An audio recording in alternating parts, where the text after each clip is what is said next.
काल का प्रतिकाल केवल भगवान की कृपा कर सकती है, इसके अतिरिक्त उसके प्रतिकार का कोई उपाय नहीं।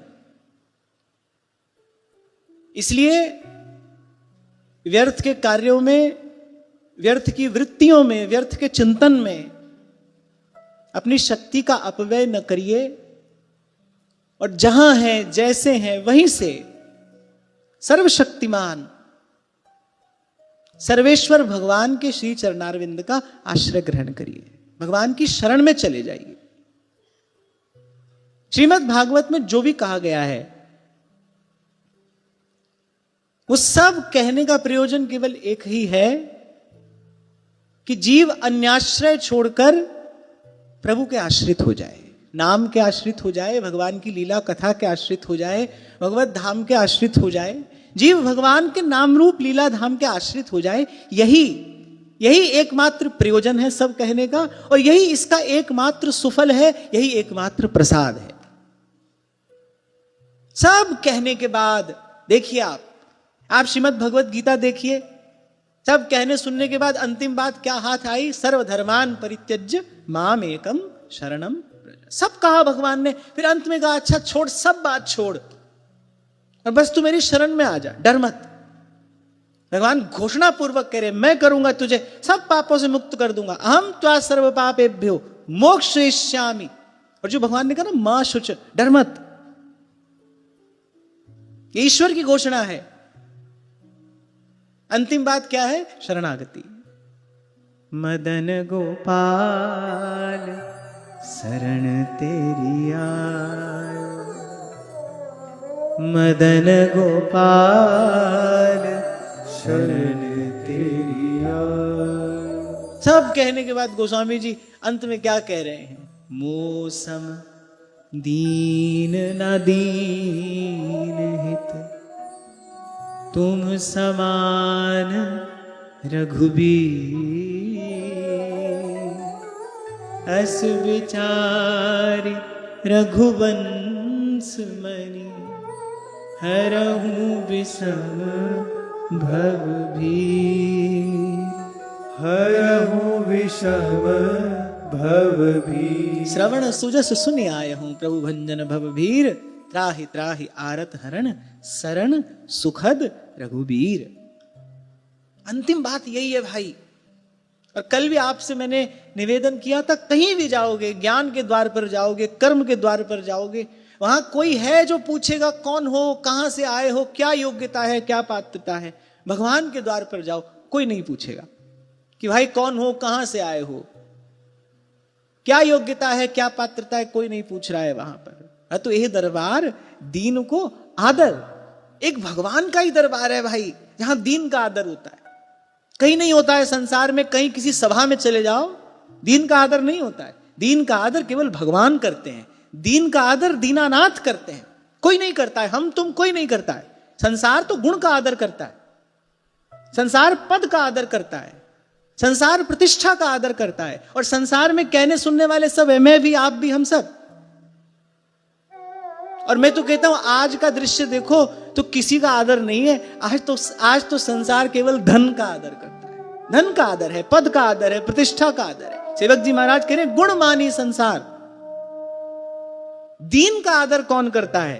व्यास जी कहते हैं ना, भली भली सब लेत हैं वस्तु परख के ठीक, खोटे व्यास अनन्य के तुम ही गाहक नीक।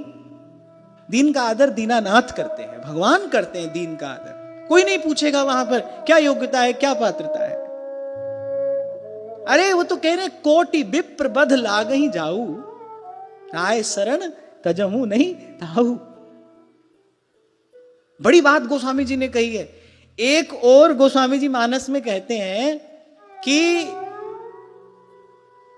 धरती कहती है कि मैं किसी के बोझ से दुखी नहीं होती, बोझिल नहीं होती, लेकिन अगर कोई अकारण किसी से द्रोह करने वाला हो, उसका बोझ मुझसे नहीं उठाया जाता। अगर कोई अकारण किसी से द्रोह करता हो, उसका बोझ मुझसे नहीं उठाया जाता। और भगवान क्या कह रहे हैं?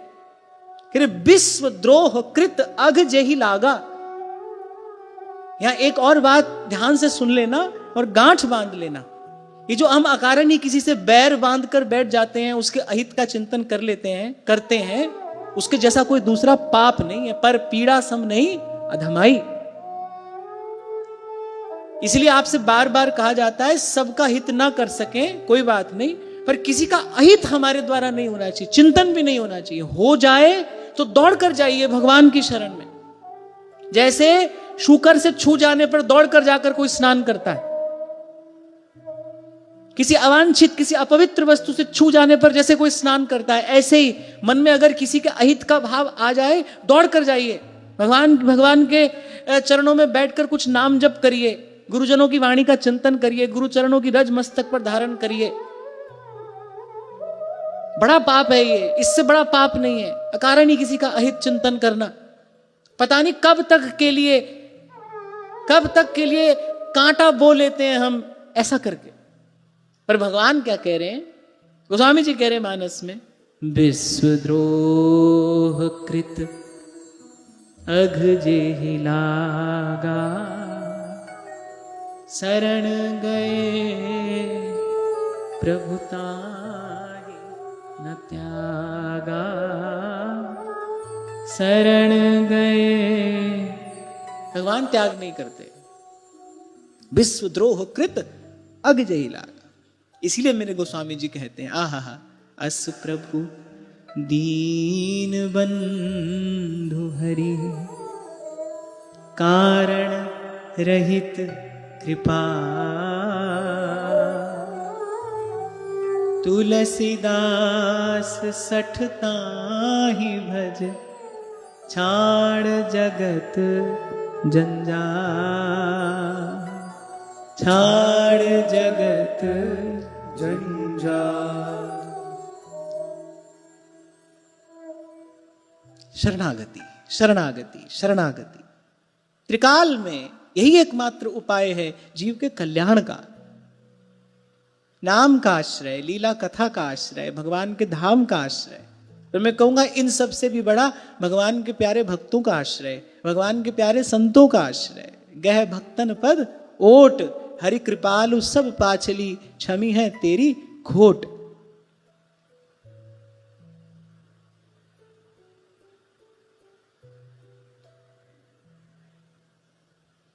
तो देवताओं ने मानी गुरुदेव की बात, स्वर्ग छोड़कर कहीं जाकर छिप गए। अब बलि ने देखा लड़ने की आवश्यकता ही नहीं पड़ी, खाली पड़ा है स्वर्ग, अधिकार कर लिया। त्रिलोक विजेता हो गए दैत्यराज बलि। इसके पश्चात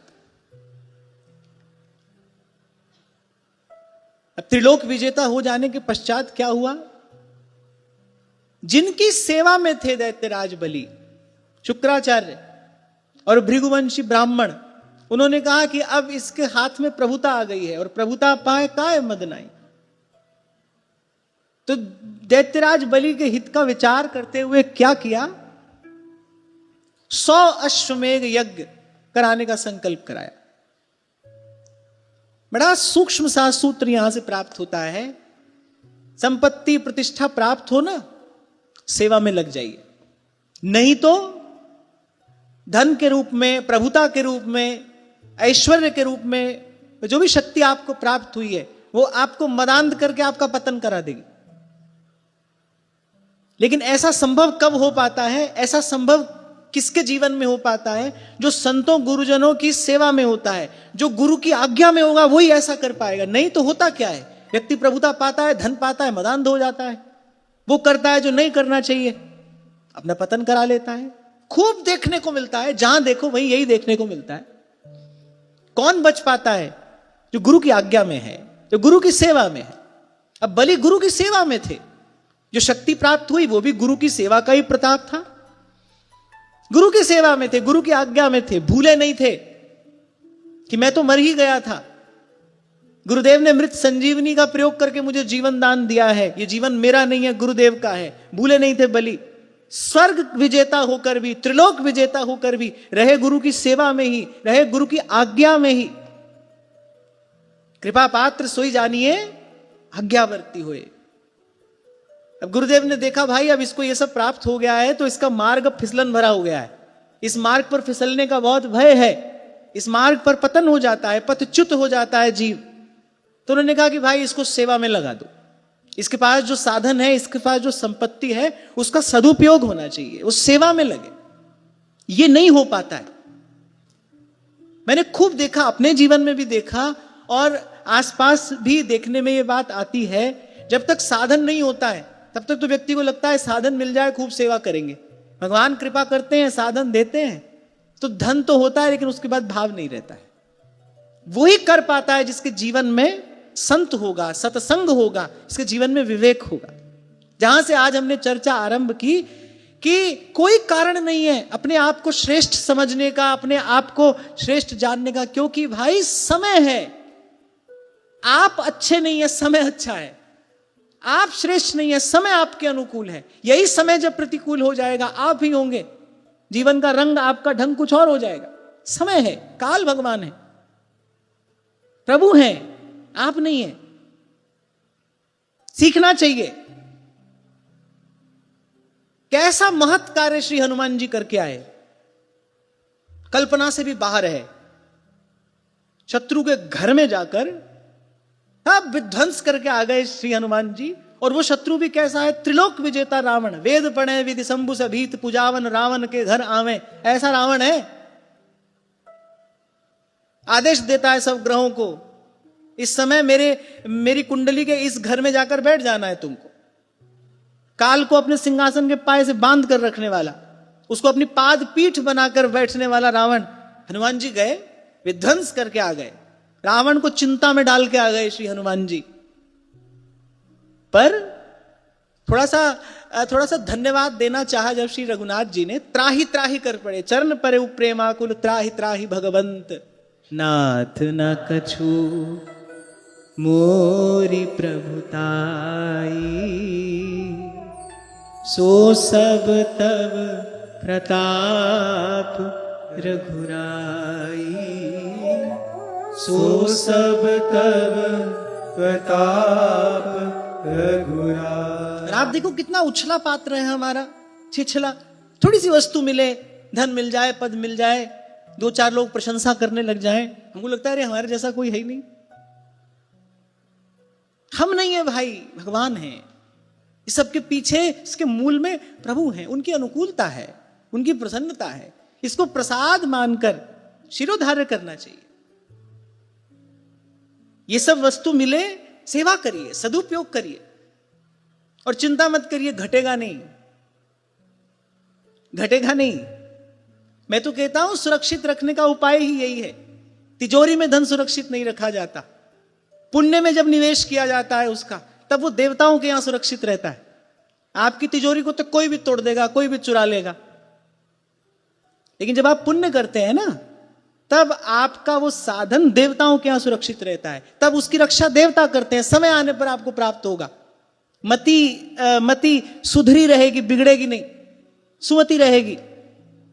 और जहां सुमति तहां संपत्ति नाना। मुझे बड़ी अच्छी लगी ये बात। जैसे ही बलि त्रिलोक विजेता हुए, गुरुदेव ने कहा भाई इसको खाली मत छोड़ना, ये मदान्ध हो जाएगा, इसको लगाओ, सेवा के महत् कार्य में लगाओ। एक अश्वमेघ यज्ञ करना भी बड़ी कठिन बात होती है, और गुरुदेव ने सीधे ही 100 अश्वमेघ यज्ञों का संकल्प करा दिया बलि से। ये लगा ही रहे सेवा के कार्य में,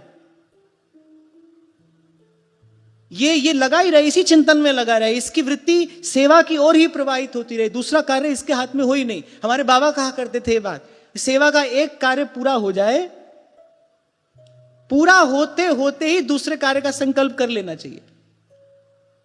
और मैं तो कहता हूं कि यही प्रमाण है कि सेवा का फल सेवा है। एक कार्य पूरा हुआ, दूसरे कार्य का संकल्प आपके मन में आ जाए।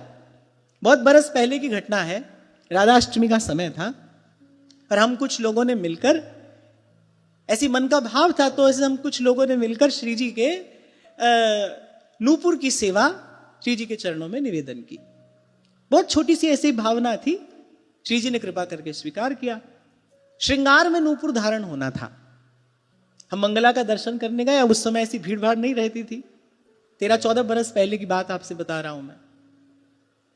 तो श्री गुसाई जी ने हमसे कहा बोले देखो, नूपुर तो श्रृंगार में धारण होना था, पर श्री जी ने प्रतीक्षा नहीं की, मंगला में ही उसको कटी पर धारण कर लिया। तो मैंने कहा कि हाँ वो तो ठीक है, पर इसका रहस्य कुछ और है। बोले क्या? तो मैंने कहा आप सेवा से आ जाओ, फिर आपको बताता हूं। जब आकर बैठे तो बोले हाँ बताओ क्या रहस्य है इसका। मैंने कहा आप कह रहे हो कि श्री जी से प्रतीक्षा नहीं हुई और श्री जी ने चरणों का नूपुर जो श्रृंगार में श्री चरण में धारण होना था, मंगला में ही कटी पर धारण कर लिया। पर मैंने कहा मुझे ऐसा लग रहा है श्री जी कह रहे हैं कि अब इसके बाद तुमको कटी की किंकिणी की सेवा करनी है। तुम्हारा मन जो है ना वो सेवा के संकल्प से खाली नहीं रहना चाहिए। ऐसा नहीं सोचना कि अब सेवा हो गई, एक सेवा हो गई, अब इसका प्रसाद क्या है, इसका प्रसाद दूसरी सेवा है, सेवा का फल सेवा है। ये मत देखो कि साधन अपने पास में है कि नहीं है। अपने मन में सेवा का पवित्र संकल्प तो करिए। साधन बनने वाले बनाने वाले भगवान है, सेवा साधन से नहीं होती भाई। सेवा के मूल में क्या है? मुक्त भुगत जुगत तेरी सेवा, जित तू आप करावे, ताह वैकुंठ जहाँ कीर्तन तेरा, आपे श्रद्धा ल्यावे। सेवा करने कराने वाले भगवान है। आप संकल्प करिए, ये मत सोचिए अपने पास साधन है कितना नहीं है। और भगवान के संतों गुरुजनों के सेवक की शोभा तो इसी में है। उसकी शोभा इस बात में नहीं है कि तिजोरी में बहुत धन पड़ा है। भगवान का जो सेवक हो ना, संतों गुरुजनों का सेवक हो, गौ ब्राह्मण का सेवक हो, उसकी शोभा इस बात में नहीं है कि उसकी तिजोरी में बहुत धन पड़ा है। उसकी शोभा तो इस बात में थोड़ी उधार रहे सिर पर, सेवा का कार्य होता रहे, सेवा के संकल्प से मन रिक्त ना हो कभी। और मैं फिर कह रहा हूं आपको, साधन जो है वो बनने वाले भी भगवान हैं, बनाने वाले भी भगवान हैं। मुक्त भुगत जुगत तेरी सेवा, जित तू आप करावे। प्रभु को कराना है तो प्रभु आप ही मुद्रिका देंगे। हनुमान जी को मुद्रिका मिली, हनुमान जी ने मुख में रखा और कहा जलधि लांघ गए अचरज नाही। इसमें क्या आश्चर्य है? भगवान ने दी थी सामर्थ्य। प्रभु मुद्रिका मेली मुख माही और जलधि लांघ गए अचरज नाही। इसमें क्या आश्चर्य है? भगवान ने दी थी मुद्रिका, सामर्थ्य दी थी भगवान ने कार्य करने की, पूर्ण करने की।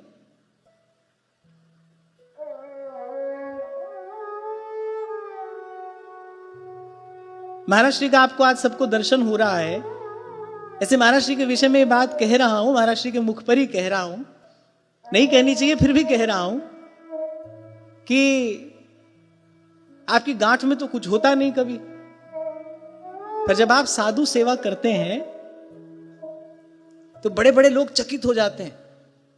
ऐसी दिव्य ऐसी अद्भुत आपके यहां साधु सेवा होती है, देखने वाला दांतों तले उंगली दबा लेता है। और संतों का जीवन प्रमाण होता है ना। तो साधन बनने बनाने वाले भगवान है। आप संकल्प करिए, सेवा का संकल्प आपके मन में हो और मन खाली ना रहे। तो यहां से सूत्र हमको प्राप्त हुआ, कथा का चिंतन करें तो ये सूत्र प्राप्त होता है। जैसे ही त्रिलोक विजेता हुए बलि, शुक्राचार्य ने 100 अश्वमेध यज्ञों का संकल्प करा लिया। नहीं तो क्या करेगा? नहीं तो झगड़े झंझट में लगा रहेगा। इससे अच्छा इससे भगवान का आराधन करवाओ। भगवान की आराधना अमोघ है, अमोघ फल देने वाली है। इसको जो मिला है वो स्थिर रहेगा अगर ये भगवत आराधन में लग जाता है तो। देखो, किसी भी वस्तु को अगर सदा रखना है तो उसका संबंध भगवान से कराइए, क्योंकि सदा रहने वाले भगवान है। आप कुछ भी यदि चाहते हैं ना सदा रहे, तो फिर उसका संबंध भगवान से कराइए। भगवान से संबंध होते ही वस्तु तद्रूप हो जाती है। ये भगवान का स्वरूप वैभव है, ये भगवान का ऐश्वर्य है कि भगवान से संबंध होते ही वस्तु तद्रूप हो जाती है। जैसे श्री ठाकुर जी को, श्री जी को हम कोई वस्तु निवेदन करते हैं तो उन्हीं का स्वरूप हो जाती है। ऐसे कुछ भी हम चाहे ना सदा रहे, तो उसका संबंध भगवान से कराइए। आप चाहते हो धन सदा रहे, एक छोटा सा उदाहरण है। आप चाहो धन सदा रहे तो फिर धन को भगवान की सेवा में लगाओ, भगवत सेवा में लगाओ, संत भगवंत की सेवा में लगाओ। और मैंने बात केवल भावुकता में आकर नहीं कही। फिर आपके धन की रक्षा देवता करते हैं। जब वस्तु भगवत सेवा में लगती है, संतों गुरुजनों की सेवा में लगती है, तब वो सुरक्षित रहती है देवताओं के यहां। आप तो फिर उसके बाद निश्चिंत हो जाइए, करे भरोसा राम का और फिर निर्भय होके सोए। अब जैसे जैसे यज्ञ होते गए, बलि की कीर्ति का दसों दिशाओं में विस्तार होने लगा। पर यह सब देखकर देवताओं की माता अदिति को बड़ा दुख हुआ। स्वाभाविक है, संतान जब कष्ट पाती है तो माता का दुखी होना, माता का कष्ट पाना स्वाभाविक है। देव माता अदिति बड़ी दुखी हुई। महर्षि कश्यप उस समय तप में निरत थे। दीर्घ काल के पश्चात जब वो लौटे और अदिति के आश्रम पर आए तो देखा कि वहां कुछ सुख का अभाव सा है, कुछ उदासी है, कुछ नीरवता है वातावरण में। वो जो सात्विक साज सज्जा आश्रम पर हुआ करती थी, वो गोमय आश्रम और सुंदर पवित्र धातुओं से जो द्वार चित्रित किया जाता था, द्वार पर जो मंगल सूचक तोरण बंधनवार होते थे, आज वैसा कुछ भी नहीं है। ऐसा लग रहा है आश्रम बिल्कुल उदास है, निराशा छाई है यहां। जब आश्रम पर आए, आसन पर आकर बैठे और देव माता अदिति ने जब विधि पूर्वक उनका सत्कार किया, पर मुख पर बड़ी उदासी है, म्लान मुखा है अदिति। तो महर्षि कश्यप ने पूछा, कल्याणी, अब यहां से बड़ी गंभीर चर्चा आरंभ होती है, आप ध्यान से सुनना। गृहस्थ के लिए तो बड़े बड़े काम की बात है। महर्षि कश्यप ने सबसे पहली बात क्या पूछी? जैसे हम किसी को उदास देखें तो हम क्या पूछेंगे? हम पूछेंगे कि तबीयत ठीक है, शरीर ठीक है, घर ठीक है, परिवार ठीक है, व्यापार ठीक है, काम धंधा ठीक चल रहा है। ऐसी कोई बात नहीं पूछी उन्होंने। सबसे पहले क्या बात पूछी? बोले धर्म का पालन ठीक से हो रहा है कि नहीं हो रहा है। यहां से पता चलता है कि हमारे पूर्वजों के जीवन में प्राथमिकता पर अगर कोई बात थी तो वो धर्म पालन था, बाकी सब उसके बाद में। महर्षि कश्यप ने एक बात पूछी, धर्म का पालन ठीक से हो रहा है कि नहीं। ऐसे पहले जब गुरु के पास शिष्य जाता था तो गुरु सबसे पहला प्रश्न ये पूछता था, भाई भजन ठीक से हो रहा है कि नहीं हो रहा है, साधन ठीक से हो रहा है कि नहीं हो रहा है, चित्त ठीक है, मन भगवान में लगा है कि नहीं लगा। आज ये बात सबसे अंत में है, पहले बाकी सब समाधान कर लो, फिर बाद में देखो भजन हो रहा है कि नहीं। वो तो हो ही जाएगा। भगवान कहां भागे जा रहे हैं? मरने वाले तो हम हैं ना, भगवान कहां भागे जा रहे हैं? वो तो कल भी थे, आज भी हैं, कल भी रहेंगे। तो हमको लगता है भाई पहले सब काम कर ले, सब हमारे हाथ से चला ना जाए। भगवान तो बैठे ही हैं घर में, आज भोग नहीं लगा तो कल लगा लेंगे। हम तो यही सोचते हैं। बड़ा आनंद हुआ ये पढ़कर। जब महर्षि कश्यप ने पूछा क्यों उदास हो, और सबसे पहला जो प्रश्न पूछा, बोले धर्म का पालन तो ठीक ठाक होता है ना। यहां से एक और बात पता चलती है, उदासी का कारण बस एक ही है, धर्म पालन ना हो तो उदास होना चाहिए। नहीं तो किसी भी काल में, किसी भी स्थिति में, अरे भगवान है, वो देख रहे हैं, वो संभाल रहे हैं, चिंता की बात नहीं है। हाँ, कर्तव्य पालन में हमसे चूक नहीं होनी चाहिए। वो हो फिर उदासी का कुछ कारण है, वो नहीं होना चाहिए। मैं तो सदा से आपको यही कहता आया हूं, भाई अपने हिस्से का काम ईमानदारी से करिए। चींटी के पग नूपुर बाजे तो भी साहेब सुनता है। कल ही मुझसे शाम को किसी ने प्रश्न किया। उन्होंने कहा कि अब मान लीजिए शिष्य तो श्रद्धालु है और बड़ी श्रद्धा भावना से गुरु की सेवा कर रहा है, लेकिन गुरु जैसा गुरु होना चाहिए वैसा नहीं है, क्या होगा? होगा क्या भाई? शिष्य को अपनी ईमानदारी से की हुई सेवा का फल मिलेगा, और क्या होगा? भगवान के रहते किसी के साथ भी अन्याय कैसे हो सकता है? किसी ने अगर अपना काम ईमानदारी से किया है, अरे कोई हो ना हो, कोई देखे ना देखे, कोई संभाले ना संभाले, पर प्रभु तो हैं ही ना, थे, हैं और रहेंगे। भगवान के रहते किसी के साथ अन्याय नहीं हो सकता। जैसे ब्रह्मर्षि श्री स्वामी शरणानंद जी महाराज ने कहा था, देखो कैसी कैसी उन्नत उनकी चेतना थी, कैसा उज्जवल उनका चिंतन था। इसको कहते हैं सदा सर्वत्र भगवान का अनुभव, प्रत्येक काल प्रत्येक परिस्थिति में भगवान का अनुभव, इसको कहते हैं। ये होता है अनन्य उपासक। मैं सेवक सचराचर रूप स्वामी भगवंत। एक अनाथालय का उद्घाटन करने के लिए उनको बुलाया गया, और जैसे कुछ कहने के लिए उनको कहा गया तो उन्होंने सबसे पहली बात यही कही कि दीनानाथ के रहते कोई अनाथ हो कैसे सकता है। ये शब्द ही ठीक नहीं है, दीनानाथ के रहते कोई अनाथ कैसे हो सकता है। ऐसे ही अरे भगवान है, आप अपना कार्य ठीक से करिए, प्रभु की ओर देखकर करिए, यही देखकर करिए प्रभु का दिया हुआ कार्य है, प्रभु की दी हुई शक्ति है, प्रभु की प्रसन्नता के लिए ही अपने को करना है। आपसे शायद गत सत्र में ही मैंने कहा था कि आप ये कहते हो हमारे घर ठाकुर जी हैं, कहते हो ना, सब लोग कहते हैं हमारे घर ठाकुर जी हैं, हमारे घर ठाकुर जी की सेवा है। यही भूल हो जाती है। आप बोलो ठाकुर जी के घर हम सेवक बनकर रहते हैं, ठाकुर जी की बड़ी कृपा है, उन्होंने अपने घर पे हमको सेवक रखा है। अब देखो आप झाड़ पोंछ करो, जो करो ठाकुर जी के घर की सेवा है।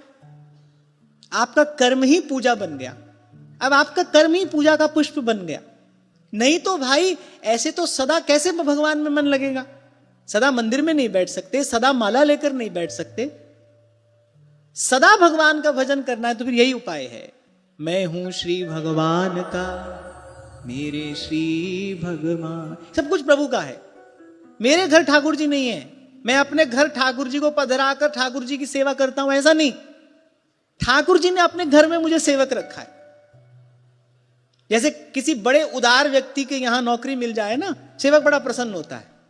बड़े बढ़िया आदमी के यहां हमको नौकरी मिल गई है, तनख्वाह भी समय पर मिलती है, हमारे आराम का भी जो हमारा स्वामी है वो ध्यान रखता है। ऐसे ही अरे भगवान के घर हमको नौकरी मिली है, भगवान की दुकान पर हम नौकर हैं, पर रहना इसमें ईमानदार पड़ेगा।